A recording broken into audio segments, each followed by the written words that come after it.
in something called commercialized religion so that we can draw. Well, maybe we just change this a little bit. Maybe we accept these people.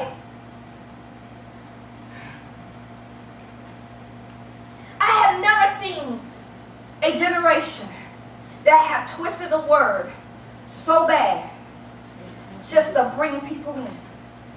What are you bringing them into? Twisted lies? Telling them it's okay to walk unholy? Telling them it's okay to not do what Yah told us to do? Just as long as you sit in my church, just as long as you sit up under my teaching, it's okay? You can't do nothing with them if it's not up under the system of Yah. We have twisted. There's people on the internet right now will fight you and twist it. You know what? There's a teaching that's on the internet talking about human behavior. And they call it sexuality human behavior. I know y'all know the teaching. And I began to listen to it. And it was talking about God does not touch our sexuality because it's human behavior.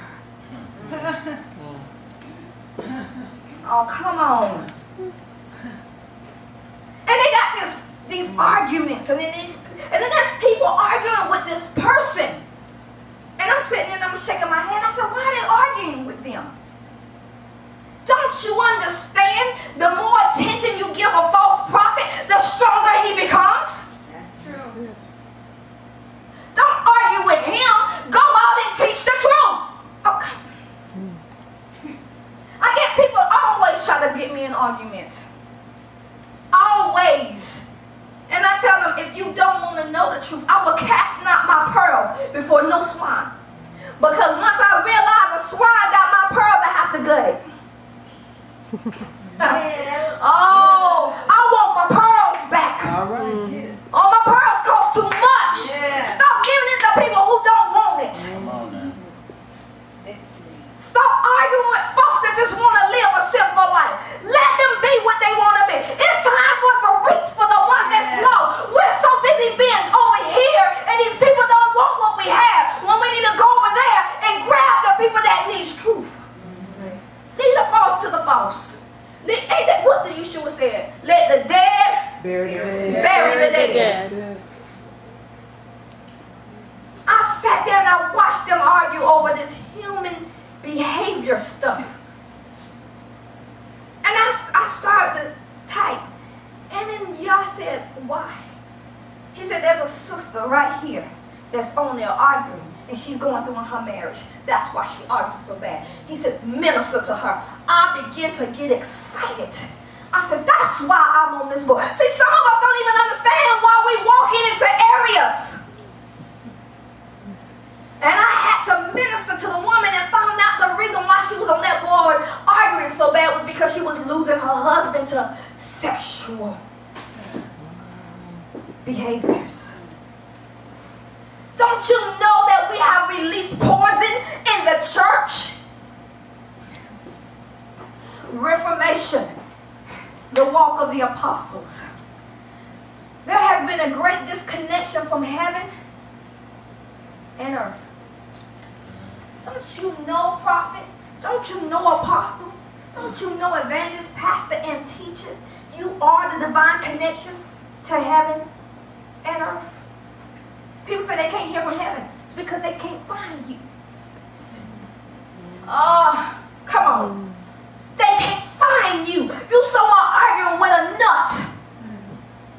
Be somewhere found so that connection from heaven and earth can be made. Ephesians 3 and 5.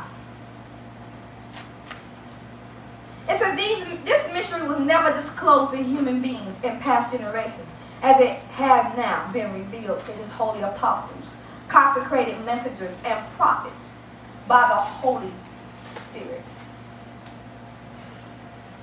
Apostles and prophets will walk together in Reformation. They will walk together. Can I, Prophet Bell, I want you to come up here. Can you grab me Acts 15? chapter and the 16th verse, and Amos the 9th chapter, the 11th verse.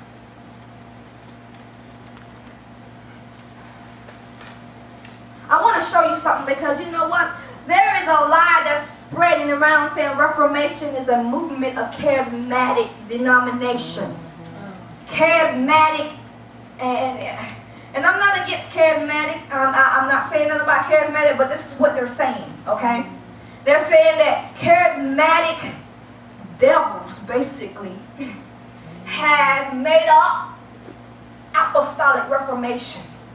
And they believe that these Apostolic Reformation are the Gnostic people that have hidden knowledge that's supposed to bring something brand new to the church.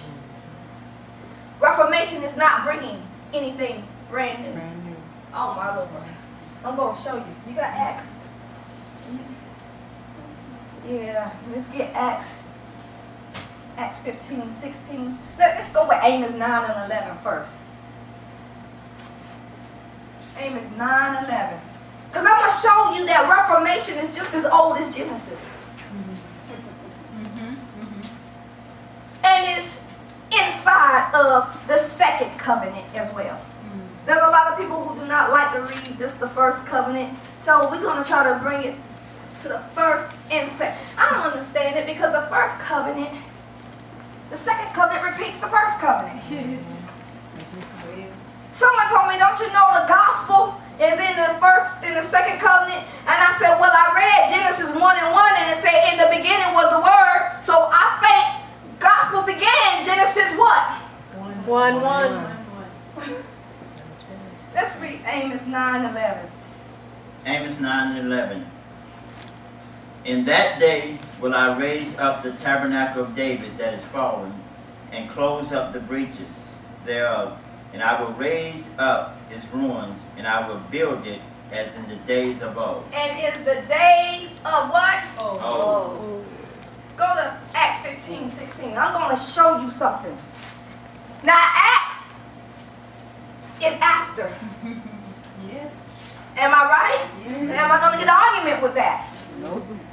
Acts is what? The acts of the what? The